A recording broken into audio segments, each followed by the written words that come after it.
네, 오늘 함께 출애굽기 7장 1절에서 25절 말씀 나누겠습니다. 제목은 물이 피가 되는 재앙이라는 제목을 갖고 하나님의 말씀을 나누겠습니다.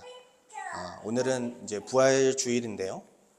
부활주일은 예수님께서 죽으신 지 3일 만에 살아나신 사건을 기념하는 날입니다. 부활은요, 너무나 중요해요. 왜냐하면 부활 자체가 기독교의 핵심 진리고요. 그리고 기독교가 가진 신앙을 분명하게 증거하는 증거가 됩니다. 그러니까 부활이 없으면 기독교도 없는 거예요. 왜냐하면 예수님께서 진짜 메시아가 아니기 때문이죠.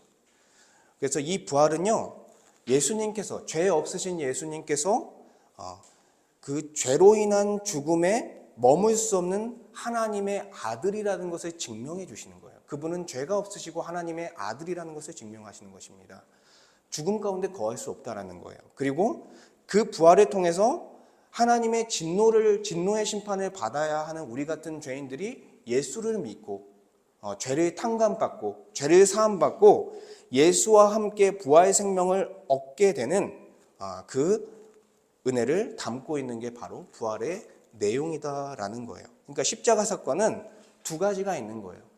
죄로 인한 죽음이라는 심판이라는 것이 있고, 그리고 죄로 인한 그 심판이 있지만 예수를 믿는 자에게는 생명을 얻어 구원을 받게 되는 그 두 가지 의미가 담겨 있는 것입니다. 즉 공의의 심판과 은혜의 구원이 함께 담겨 있다라는 것입니다. 근데 저희가 이제 보고 있는 이 출애굽기 내용 중에 오늘 이제 열 재앙의 그 시작 부분을 보게 되는데요. 이 열 재앙과 유월절 사건은요, 십자가 사건과 매우 유사하다는 거예요. 왜냐하면 하나님의 심판과 하나님의 구원 모두가 다 담겨 있기 때문입니다. 그래서 특별히요, 그 열 재앙과 유월절 사건 속에서는 하나님과 사탄의 대리자인 바로의 대결 구도가 있습니다. 그래서 매우 문학적으로도 재미가 있는 부분이에요. 그래서 하나님은 어떻게 심판하시냐면 10가지 재앙을 통해서 애굽 사람들, 애굽을 심판하는 모습을 보여주십니다. 그리고 유월절 어린 양의 피를 통해서 하나님의 백성들인 이스라엘 백성들을 그 심판에서 건져내시는 은혜의 사건을 보여주고 있는 것입니다. 하나님께서 이러한 사건들을 행하신 이유와 목적은 뭐냐면 여호와 하나님이 누구인지를 애굽 사람들과 이스라엘 백성들에게 알게 하기 위함이라는 거예요. 그래서 여호와 하나님만이 창조주이며 또한 유일한 신이시며 모든 생명의 근원이라는 사실을 알려주기 위해서 이러한 재앙의 사건을 보여주신 것입니다. 왜냐하면요, 10가지 그 재앙과 연결된 내용이 뭐냐면 바로 애굽 우상신과 다 연결이 돼 있어요. 그 하나하나의 재앙들은요, 애굽의 우상신과 연결돼 있고, 그 우상신은 하나님 앞에서 무능하며 그냥 가짜 신일 뿐이다라는 것을 이 10가지 재앙을 통해서 보여주는 거예요. 그래서 하나님은 바로와의 대결 구도 속에서 완전한 승리를 보여주시고 있다라는 것입니다. 그러니까 결국에는 유일하시고 또한 천지를 창조하신 하나님밖에 우리에게 생명을 주실 분이 없다라는 것입니다. 그러니까 생명의 근원은 여호와 하나님께만 있다라는 거예요. 근데 우리는 그 내용을 생각하면서 우리가 정말 우리의 생명의 근원을 하나님께로부터만 나온다고 정말 우리가 믿고 있는가? 이런 질문을 우리에게 좀 던지면 좋겠습니다. 그리고 우리의 모든 삶의 기초가 하나님으로부터 말미암아 주어진 것인가? 그것을 우리는 신뢰하고 있는가? 이런 지점에서 스스로 우리가 묻기를 원한다라는 거예요. 왜냐하면 여전히 우리는 세상의 유혹을 받으며 이 세상의 것들을 우상 삼아 그것으로부터 생명이 난다고 생각하는 그런 우리의 불신앙이 여전히 있기 때문입니다. 그렇지만 이 세상은요, 하나님 앞에서 아무것도 아닌 거예요. 왜요? 하나님께서 이 세상의 모든 것을 창조하셨기 때문에, 지으셨기 때문에 이 세상의 것들은 그냥 피조물에 불과하다라는 것입니다. 그래서 오늘 본문을 통해서 하나님께서 어떤 분이신지, 여호와 하나님의 그분이 누구신지를 이 본문을 통해 잘 드러내주고 있습니다. 그래서 1절에서 7절을 먼저 첫 번째로 보면요, 하나님은 모세를 신같이 되게 하셔서 바로에게 보내시다라는 그런 내용이에요. 모세는 6장까지 어땠습니까? 자신감이 없었죠. 하나님을 신뢰하지 못하고 하나님의 약속을 신뢰하지 못하고 바로에게 거절당하고 이스라엘 백성들에게 원망을 듣고 거절당하는 것을 반복하면서 더 이상 하나님께서 주신 소명을 감당하지 못하는 그런 좌절 속에 빠져 있었습니다. 그래서 하나님을 원망하고요, 그리고 불평하고요, 그리고 변명하면서 하나님의 명령을 밀어냈습니다. 그러나 6장까지 하나님은 어떻게 하셨습니까? 모세에게 계속해서 하나님의 약속과 내가 어떻게 너를 통해 행할 것인지를 말씀하시면서 그를 설득하는 과정을 가졌다라는 거예요. 그리고 오늘 7장에 들어와서 이제는 모세가 더 이상 불평하지 않고 더 이상 원망하지 않고 더 이상 변명하지 않고 하나님의 명령대로 다시 바로 앞에 나아가는 모습을 보여주고 있다는 것입니다. 1절에 보니까 여호와 하나님께서 모세에게 어떻게 말씀하시냐면 내가 너로 바로에게 신같이 되게 하셨은즉 내 형 아론은 내 대언자가 되리라 이렇게 말씀하고 있어요. 그러니까 바로에게 있어서 모세는 어떤 존재와 같이 느껴지게 할 거냐면 신 같은 존재가 되게 할 것이다 라고 설명하고 있는 거예요. 근데 여기서 이제 신이라는 단어가 엘로힘이라는 단어예요. 그러니까 엘로힘은 제가 지난번에 주기도문 할 때 말씀드렸는데 하나님께서 천지 창조하실 때 쓰였던 하나님의 호칭이에요. 그러니까 천지를 창조하신 하나님과 같은 모습으로 하나님은 모세를 바로에게 비춰주셨다라는 것입니다. 그리고 그가 말을 잘 못하고 입이 뻣뻣한 자이기 때문에 그의 약점도 보완하기 위해서 아론을 붙여주시고 아론을 통해서 대언하고 대언 사역을 감당하게 하셨다라는 거예요. 그러니까 하나님께서 이제는 모세를 통해서 어떻게 일하실지를 알려주십니다. 하나님은 이렇게 약한 자를 들어 쓰시는 거예요. 부족한 자를 하나님은 들어 쓰시는 것입니다. 그래서 2절에 하나님은 모세와 아론을 통해서 이제 이 애굽 땅에서 이스라엘 자손들을 내보낼 것이다, 이끌어낼 것이다, 건져낼 것이다 말씀하신 것이죠. 근데 이 과정에서 이렇게 모세와 아론이 이제 바로에게 가서 이스라엘 백성들을 다시 보낼 것을 요구했을 때 하나님은 바로의 마음을 완악하게 할 것이다 라고 3절에 말씀하고 있어요. 근데 우리가 오해하면 안 되는 게 하나님께서 정말 그를 의도적으로 완악하게 만들었다기보다는 바로의 마음이 하나님에 대한 하나님을 대적하는 마음을 갖고 있어서 원래 완악해서 그것을 하나님은 내버려 두신 거예요. 그냥 내버려 두신 거예요. 그래서 그가 완악하게 되도록 그냥 하나님은 내버려 두셨다라는 것입니다. 그렇게 우리는 보면서 하나님을 오해하면 안 되는 것이죠. 그리고 바로는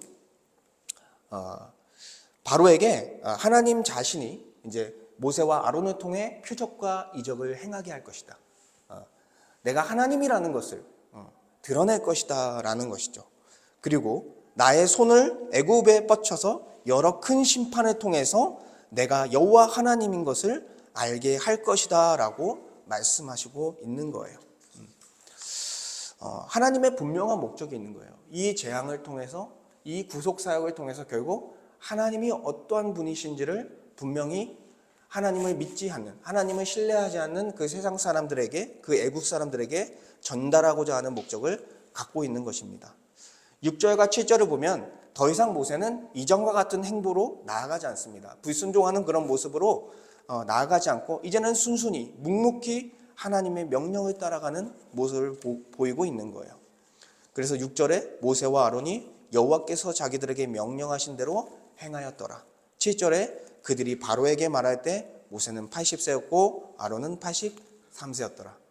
어떤 상태예요? 매우 연로한 상태고 연약해져 있는 상태죠. 육체적으로는. 그렇지만 하나님은 이런 나이가 든 연로한 사람들을 통해서도 하나님은 일하신다라는 거예요. 예. 이후에도 보면은 누구를 통해서 여호수아와 갈렙도요. 연로한 상태, 노년에 이스라엘 백성들을 이끌고 가나안 땅에 입성하는 그 사역을 하나님은 행하게 하셨습니다.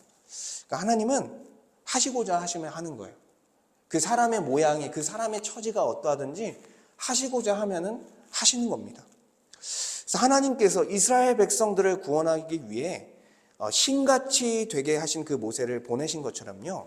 하나님께서는 하나님을 대적하고 우상 숭배하는 죄인들을 구원하기 위해 신 같은, 이제 신 같은 게 아니라 정말 신이신 하나님의 아들이신 예수 그리스도를 보내주셨다라는 거예요.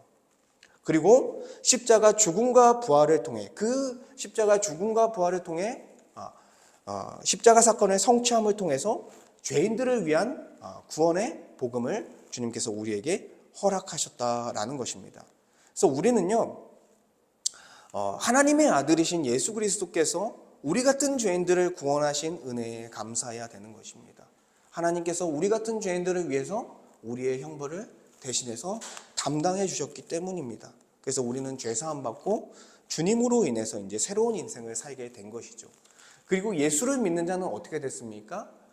예수 그리스도 안에서 하나님의 아들들이 되었다라고 성경은 말씀하고 있습니다. 그리고 우리로 하여금 이제는 세상에 어떤 자로 비춰지게 했냐면 우리로 하여금 모세와 같이 신 같은 자가 되게 하셔서 하나님의 거룩하심을 드러내는 하나님의 백성들로 우리를 삼아 주신 거예요.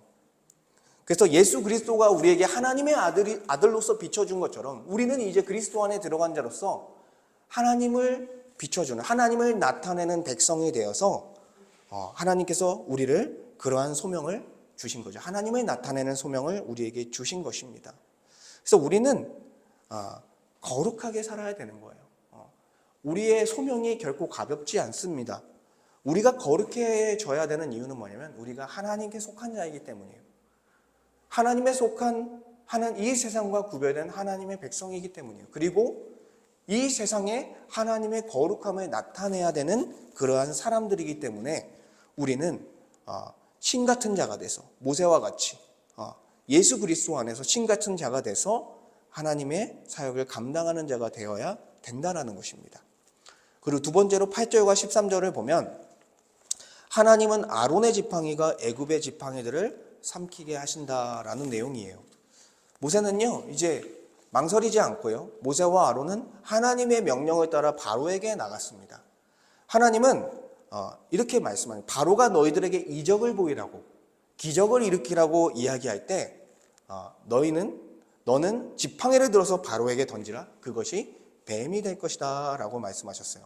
그래서 바로 앞에 섰을 때 아론이 지팡이를 던지게 됩니다. 모세의 대언자 아론이 지팡이를 던지게 되고 그 지팡이가 어떻게 됩니까? 뱀이 되는 이적이 일어난 거예요. 이 표적이 일어난 거예요.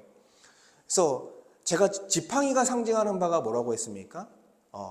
이제 야곱이 유다에게 유언했을 때 그 지팡이는 바로 통치권을 상징한다라고 제가 말씀드렸어요. 결국에는 이 아론이 던진 지팡이는 하나님의 통치를 상징하는 거예요. 하나님의 통치가 애굽 가운데 임했다라는 것을 상징해 주는 것입니다. 그리고 이렇게 지팡이가 뱀이 되자 바로는 애굽에 있는 현인들과 마술사들을 불러 모았습니다. 그리고 그들을 통해서 똑같이 지팡이를 던져서 뱀이 되는 그 모습을 펼쳤다라는 거예요. 이 모습은 마치 어떤 모습과 같냐면 엘리야 아시죠? 갈멜산에서 엘리야가 바알 선지자 450명과 아세라 선지자 400명과 대결했던 그 모습과 같은 거예요. 지금 모세와 아론이 서 있고 바로의 수많은 현인들과 마술자들이 지금 대결하는 그런 구도 속에 있다라는 것입니다. 근데 이 애굽의 지팡이, 이 애굽의 현인들과 마술자들의 지팡이는 누구의 통치를 상징합니까? 바로의 통치권을 상징하는 것이고 결국 사탄의 통치를 상징하는 거예요. 하나님의 통치와 사탄의 통치가 충돌하게 된 것입니다. 근데 결과는 어떻게 됐습니까? 바로 아론의 뱀이 된 지팡이가 애굽의 모든 지팡이들을 삼켜버렸다라고 하는 거예요. 삼켜버렸다. 하나님의 통치가 사단의 통치를 완전히 무력화시키고 패배시켰다라는 거예요. 하나님의 권세가 승리하게 되었다라는 것을 말씀해주고 있는 것입니다. 하나님의 위엄과 영광이 그분의 통치를 통해서 드러났다라는 것입니다. 이후에 또 어떤 사건이 있습니까? 하나님께서 홍해 바다를 통해서 애굽 군대를 완전히 삼켜버리는 그런 모습을 연상시키는 거예요. 이 모습을 통해서. 그러나 바로는 표적을 봤음에도 불구하고 하나님의 통치가 임했다는 것을 그런 표적을 봤음에도 불구하고 어떻게 됐습니까? 마음이 완악해졌습니다. 여전히 하나님의 그 통치를 받아들이지 못하고 거부하고 있는 거예요. 그래서 모세와 아론의 말을 듣지 아니했습니다. 여호와께서 예언한 바와 같은 거예요. 근데 이 모습이요, 예수 시대의 어떤 사람들의 모습과 비슷하냐면 바리새인들과 서기관들과 장로들의 모습과 되게 닮아 있다라는 거예요. 왜냐하면 예수가 오시고 나서 예수님이 주신 복음을 끝까지 받아들이지 않았던 사람들이 유대교의 중심에 있던 바리새인들과 서기관들과 장로들이었습니다. 결국엔 어떻게 했습니까? 그들이 예수님을 십자가에 넘기는, 무리들을 소동하게 하여 십자가에 넘기는 그런 악한 일을 벌인 것이죠. 아론의 지팡이가 애굽의 지팡이를 삼켜버린 것처럼 하나님의 권세는요, 사탄의 권세를 무력화시켰습니다. 사탄은요, 완악한 바리새인들과 서기관들과 장로들을 통해서 무리를 선동해서 예수님을 십자가에 넘겼고 십자가에서 죽게 하는 그런 일을 펼쳤지만 예수님은 어떻게 하셨습니까? 그 죽음에서 3일 만에 부활하는 역사를 일으키신 거예요. 결국에는 사탄의 가장 강력한 무기인 죽음에 대하여 굴복하지 않고 부활하심으로 승리하는 역사를 이루셨다라는 것입니다. 이것을 통해서 예수님께서 하나님의 아들이심이 드러났을 뿐만 아니라 예수를 믿는, 예수를 주와 그리스도로 믿는 모든 자가 사탄의 권세에서 해방되어 건짐을 받고 하나님의 권세 안에 들어가 승리한 자로 살아갈 수 있는 은혜를 주신 거예요. 우리는 이걸 믿어야 된다는 것입니다. 사탄이요, 예수님께서 재림하시기 전까지 여전히 역사하고 있는 것은 사실입니다. 그래서 우는 사자와 같이 삼킬자를 찾으면서요, 불신자들을 어떻게 하고 있어요?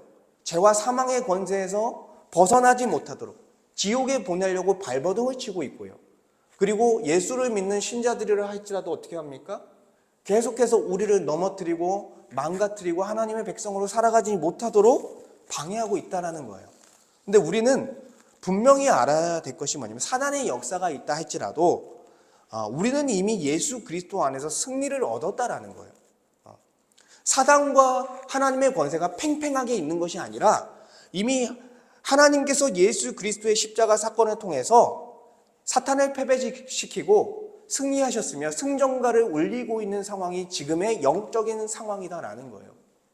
그래서 우리는 사탄을 두려워하지 않아도 되죠. 넘어질까?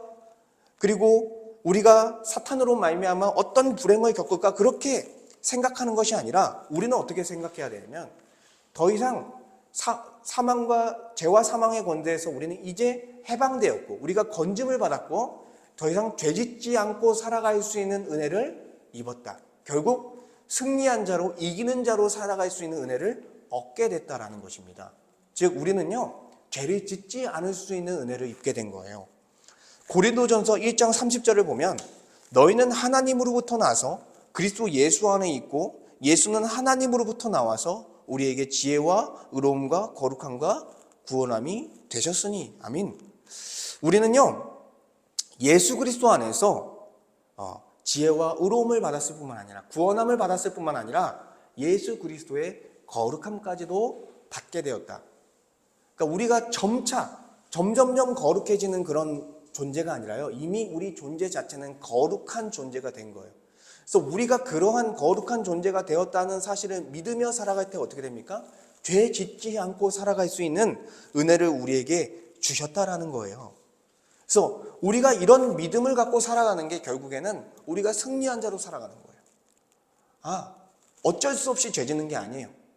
어쩔 수 없이 죄 짓는다는 말은 성경에 있는 말이 아닙니다. 우리는 이미 죄 짓지 않을 수 있는 승리자로 살아갈 수 있다라는 선언이 성경의 선언이다라는 거예요. 우리는 이 진리를 붙들고 나가야 된다는 것입니다. 하나님께서 하나님의 권세를 통해 사단의 권세를 완전히 무력화시키고 결박했으며 또한 그들을 완전히 산산조각 냈다라는 것입니다. 우리는 그것을 믿는 거예요. 우리의 왕이 누굽니까? 바로 하나님이시며 우리 주 예수 그리스도시니까 그분 안에서 우리는 이미 승리자가 되었다라는 것입니다. 이 진리는 우리로 하여금 죄로부터 자유하게 하는 은혜를 주시는 거예요. 죄로부터 자유하게 하는 은혜를. 그리고 세 번째로 하나님은 첫째 재앙으로 물이 피가 되게 하셨다라는 것입니다. 14절부터 25절은 이제 첫 번째 애굽에 내리는 재앙을 묘사하고 있는 거예요. 하나님께서는 모세에게 말씀하시는 거예요. 이스라엘 백성을 통해 광야에서 자신을 섬기고 예배하기 위해서 이제 바로에게 요청했으나, 모세를 통해서 요구했으나 모세가 그것을 받아들이지 않았다, 듣지 아니했다라고 하는 거예요. 그래서 내가 그것을 통해서 이제 그들을 심판하고 그들에게 내가 여호와인 것을 알려줄 것이다 라는 거예요. 근데 어떤 방식으로? 처음에는 물이 피가 되는 방식으로, 나일강이 그 물이 피가 되는 방식으로, 그리고 그것을 통해서 고기가 죽고 악취가 나며 애굽 사람들이 물 마시기를 싫어하며 고통당할 것으로서 내가 재앙을 내릴 것이다 라는 거예요. 그리고 그것을 통해서 바로가 내가 어떤 하나님이신지, 여호와 하나님이 누구인지를 알게 할 것이다 라는 것입니다. 그리고 이제 아론에게 명령하는 거예요. 아론에게 명령하기를 내 지팡이를 잡고 내 팔을 애굽의 물들과 강들과 운하와 목과 모든 호수 위에 내밀라 하라. 그것들이 피가 되리니 애굽 온 땅과 나무 그릇과 돌그릇 안에 모든 피가 있으리라 라고 명령하셨습니다. 그러니까 모세의 대언자 아론을 통해서 그 지팡이를 모든 애굽에 물이 있는 곳에 치라는 거예요. 그랬을 때 어떻게 된다? 피로 변할 것이다. 첫 번째 재앙은요, 경고성 메시지가 있는 거예요. 너희들이 하나님 앞에 순종하지 않으면, 피는 뭘 의미하는 거예요? 죽음을 의미하는 거예요. 다 죽게 될 것이다. 결국에는 10번째 재앙은 어떻게 됩니까? 애굽의 모든 장자들이 죽어버리는 거예요. 정말로 그들의 생명을 잃게 되고, 그리고 그것으로 인해서 애굽에 곡하는 소리가, 큰 슬픔이 가득하게 되었다라는 겁니다. 그래서 이 첫 번째 재앙은 모든 10개의 재앙의 첫 번째로서 경고의 메시지를 크게 보내고 있다라는 것이죠. 그래서 이것을 통해서 바로에게 먼저 말하면서 경고를 하고 있는 거예요. 그리고 모세와 아론은 여호와의 명령을 따라 이제 바로와 그 신하들의 목전에 가서 지팡이를 들어 나일강을 쳤습니다. 그러자 어떤 일이 벌어졌냐면 물이 다 피로 변하고 나일강의 고기가 죽어버리니까 어떻게 했습니까? 그 물이 부패하고 악취가 나고 생수로서 먹을 수 없는 일이 일어난 것입니다. 사실 이 나일강이 그 애굽 사람들에게 어떤 강이었냐면 생명의 강이었어요. 근데 그 생명의 강이 죽음의 강으로 변해 버렸다라는 것입니다. 이 나일강은요, 애굽 사람들에게 신성화된 장소였어요. 그래서 이 나일강의 신이 있었는데, 나일강의 신이 어떤 사람이냐면 하피라는 신이에요. 하피. 근데 이 하피는 애굽 사람들에게 여러 신이 있었지만 하피 신은 풍요와 생명의 신이에요. 풍요와 생명의 신.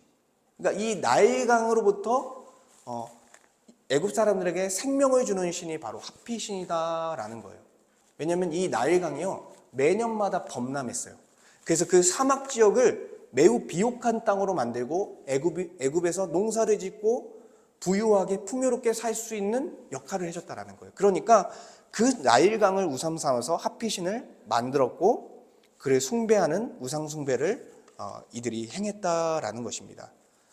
특별히 그 나일강 신인 하피신을 섬겼던 신전은 없었어요. 그러나 이 나일강의 연안에 있는 모든 지역에서 그 애굽 사람들은 하피신을 섬겼고요. 매년마다 하피의 도래라는 축제를 열었다고요. 하피의 도래라는, 하피가 왔다라는 거죠. 하피가 왔을 때 강이 범람하고 비옥한 땅을 만들어 준다라는 것입니다. 그래서 하피 동상을 세우고 그것을 전진하면서 행진하면서 하피신을 숭배하는 그런 모습이 있었다라는 거예요. 제가 사진을 한번 가져와 봤는데 이런 모습이에요. 남자이지만 여성의 모습을 하고 있는 이 하피신의 모습입니다. 어쨌거나 애굽 사람에게는 이 하피신은 절대적인 존재인 거예요. 왜요? 그 물은 생명의 근원이잖아요. 그러니까 물을 주는, 그리고 농사질 수 있게 하는 생명의 근원이 되는 신이기 때문에 하피신은 절대적인, 어떻게 보면 그런 신이었던 것입니다. 그런데 하나님께서 모세와 아론을 통해서 물이 피가 되는 재앙을 내리시면서 어떻게 한 거예요? 그들이 섬겼던 우상 신인 핫빛신을 완전히 짓밟아 버린 거예요. 그의 무능함을 드러낸 것입니다. 그냥 단순한 자연재해가 아니라 그들이 섬기고 있던 우상신을 완전히 무력화시키고 짓밟는 그런 사건이었다라는 거예요. 그것을 통해서 던지는 메시지가 뭐예요? 핫빛신이 너희들의 생명의 근원이 아니라 여호와 하나님이 너희들의 생명의 근원이시다라는 것을 명백하게 알려주고 있다라는 것입니다. 근데도요, 이 요술사들은 물이 피로 변한 것을 보면서 곧바로 그와 같이 행했어요. 이 사탄은요, 모방 전략을 사용하는 것 같아요. 똑같이 행합니다. 본질 자체는 다릅니다. 흉내를 내는 거예요. 그것을 보면서 바로는 어떤 마음을 또 먹습니까? 완악한 마음을 품고 이스라엘 백성들을 보내기를 거절하게 되었다라는 거예요. 하나님의 경고에도 불구하고 죄를 돌이키지 않는 죄인의 모습이 바로 이 바로의 모습이다라는 것입니다. 그로 인해서 어떻게 됐습니까? 애굽 사람들은 나일강 물을 마실 수 없게 되었다라는 거예요. 며칠이나 7일이나 일에나 마실 수 없게 되었고, 그 물을 얻기 위해서 강가 주위를 두루 파서 물을 찾으며 고통을 당했다라는 것입니다. 바로의 완악함은 어떻게 했어요? 바로의 완악함으로 인해서 그 아래에 있는 백성들이 결국 고통을 당했다라는 거예요. 이와 마찬가지로 사탄의 권세 아래에 있는 사람들은요, 결국 고통을 당할 수밖에 없다라는 거예요. 사탄의 권세 아래에 있으면요, 어떤 일이 벌어지냐면 온갖 우상을 숭배하는 일이 펼쳐진다라는 거예요. 달콤한 우상을 숭배하면서 그들이 복 있는 것처럼 살아가지만 결국 어떤 고난을 겪냐면 욕심으로 인해 싸우게 되고요, 서로를 속이게 되고 분쟁하게 되고 서로를 상처 주는 그런 모습으로 그 결과가 나타난다라는 것입니다. 하나님은요, 모세를 통해 나일강 물을 피가 되게 하심을 통해서 이 애굽의 우상신인 핫빛신을 완전히 무력화시키고 패배시키고 애국 사람들로 하여금, 우상 숭배했던 애국 사람들로 하여금 목마름이라는 갈증을 나게 했다라는 그런 심판을, 그런 재앙을 내렸다라는 것입니다. 우리는요, 이와 같이, 이러한 심판과 같이 하나님께서 우상 숭배하며 하나님을 대적하는 자들에게 어떠한 심판을 행하시는지를 십자가를 통해서도 보여준다라는 것입니다. 십자가 형벌대속적 죽음을 통해서 우리를 대신해서 십자가에서 죽으신 예수 그리스도의 그 죽음을 통해서 하나님의 진노가 어떻게 우리 이런 죄인들에게 부어지는지를 분명하게 알려주고 있다는 거예요. 결국 예수를 믿지 않고 하나님을 예배하지 않는 자들은 어떻게 됩니까? 사탄의 권세 속에 살아가면서 고통을 당하다가, 자신의 탐욕과 유혹에 따라 살아가면서 고통을 당하다가 사망에 떨어져 영원한 지옥에 떨어지는 거예요. 그게 그들의 결과이고, 그 죽음은 뭘 이야기합니까? 하나님과 단절된 상태를 얘기하는 거예요. 하나님과 단절된 상태에서 영원히 고통 속에 살아가는 운명에 처한다라는 것입니다. 근데 하나님과 단절됐을 때 어떤 현상이 일어납니까? 모든 관계가 어긋나기 시작하는 거예요.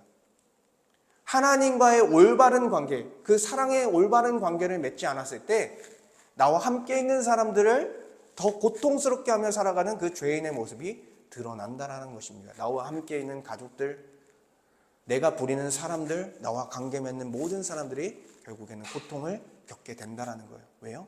하나님과 올바른 관계 가운데 있지 않기 때문에. 그리고 결국 영원한 지옥에서 하나님과 영원히 단절된 상태에서 살아가는 것입니다. 얼마나 고통스럽겠습니까? 하나님께서 그 십자가 형벌을 통해서 하나님의 진노를 보여주시는 거예요.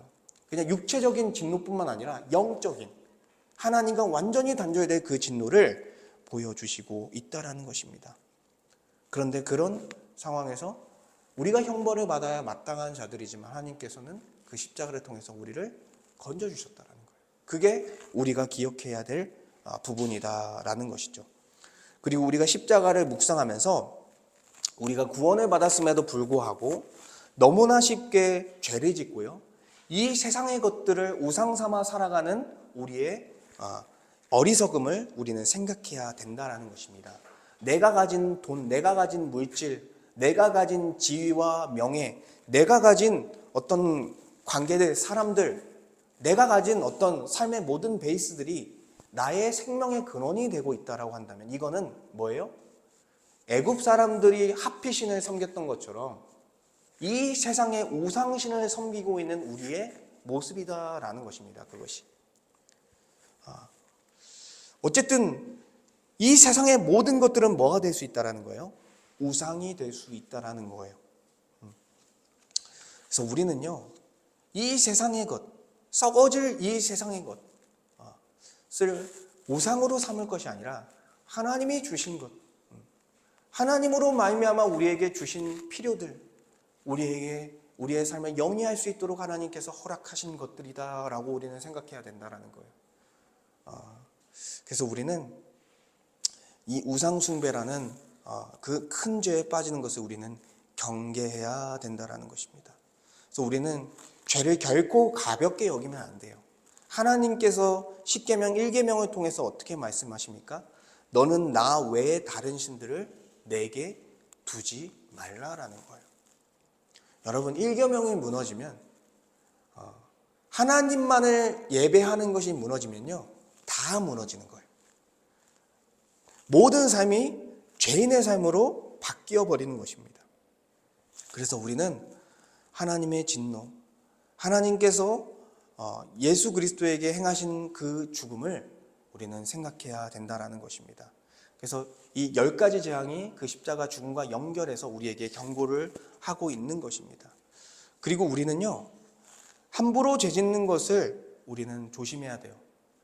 우리가 죄를 지으면서도 방종할 수 있고 율법 폐기론에 빠져서 나는 구원받았으니까 하나님께서 나를 용서해 줄 거라고 생각하면서 죄를 방종하며 살아가는 모습들이 있을 수 있습니다.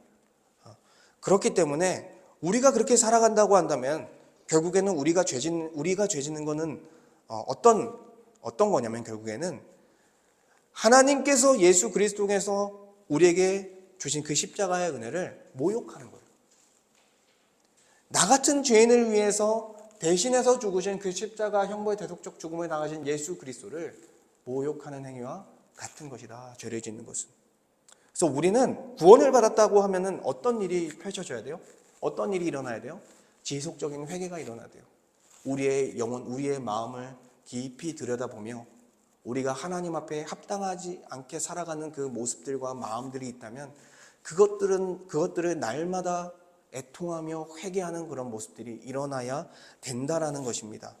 그리고 전에 행했던 그 범죄했던 죄들의 빈도수가 줄어들어야 돼요. 그리고 내가 죄를 방치했던 그 모습들도 점차 사라져야 됩니다.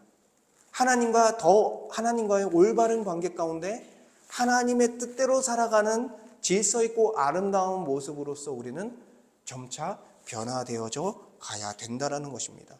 그런 모습이 없다라고 한다면 우리는 이 경고의 메시지를 듣고 돌이켜야 된다라는 거예요. 그래서 우리는 1년 생활하고 1년 신앙생활하고 2년 신앙생활하고 5년, 10년 해가면 우리는 점차 하나님의 형상으로 예수 그리스도를 닮은 자로서 우리는 변화되어져 가야 되고 거룩한 백성의 모습을 갖춰 가야 된다라는 것입니다. 오늘 말씀을 통해서 어떤 사건이 있었습니까? 아론의 지팡이가 애굽의 모든 그 요술사들의 지팡이를 삼키는 사건이 있었습니다. 결국 하나님의 권세가 사탄의 권세를 완전히 패배시키고 승리한 그 모습을 보여줬습니다. 그리고 나일 강물을 피로 변하게 한 사건을 통해서 이 세상의 우상신들을 완전히 무력화시키며 여호와 하나님만이 우리의 하나님이 되실 수 있다는 사실을 알려주고 있다는 거예요.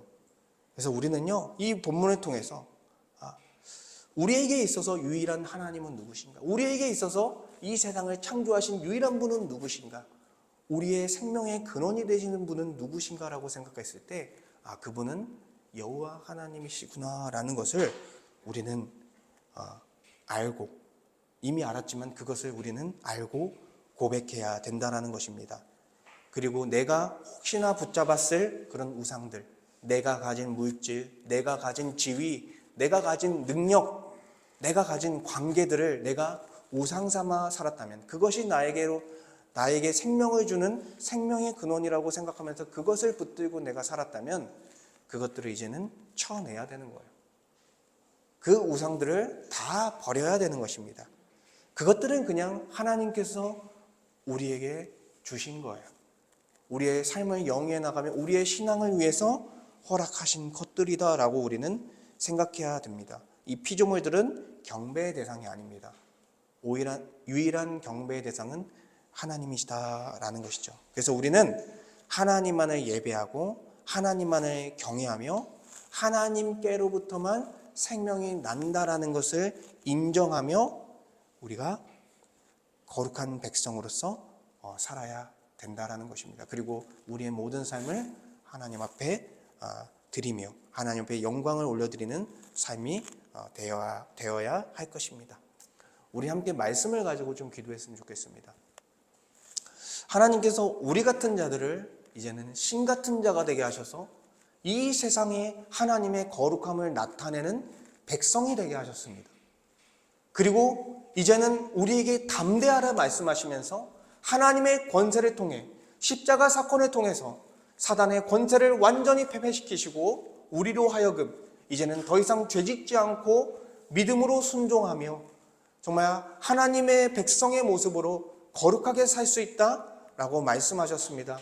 우리가 이미 승리한 자로 또한 믿음으로 순종하는 은혜가 있기를 기도하기 원합니다. 마지막으로 또한 주님께서 이 세상을 우상 삼아 그것으로부터 생명의 근원이 된다라고 생각했던 우리의 마음 가운데 경고하시며 우리의 우상들을 잘라내고 걷어내고 모든 것의 생명의 근원이 되신 여호와 하나님만을 붙들고 예배하며 경외하는 자로 살아가기를 간절히 소망하며 오늘 이 말씀을 가지고 함께 기도하기 원합니다. 함께 말씀을 가지고 기도하겠습니다. 아버지 하나님 감사합니다. 주님, 우리 같은 죄인들 마땅히 심판받아야 되고 마땅히 주님 죽어야 되는 자들을 주님께서 건져내시고 예수 그리스도의 십자가 죽음을 통해서 우리로 하여금 하나님의 백성이 되게 하시고 하나님의 아들들이 되게 하셔서 이제는 하나님의 속한 자로 거룩한 자가 되게 하시고 또한 이 세상에 하나님의 거룩함을 나타내는 모세와 같이 시인 같은 자가 되게 하셔서 하나님의 이름을 드러내고 하나님의 이름을 선포하며 하나님의 능력을 정말 우리가 선언하는 그러한 백성으로 삼아주시니 감사합니다. 구별된 하나님의 백성으로 살아가기를 소망합니다. 연약한 부분이 있지만 정말 주님 어리석은 부분이 있지만 우리를 다듬어 가시며 모세를 다듬어서 쓰신 것처럼 우리를 사용하여 주시옵소서.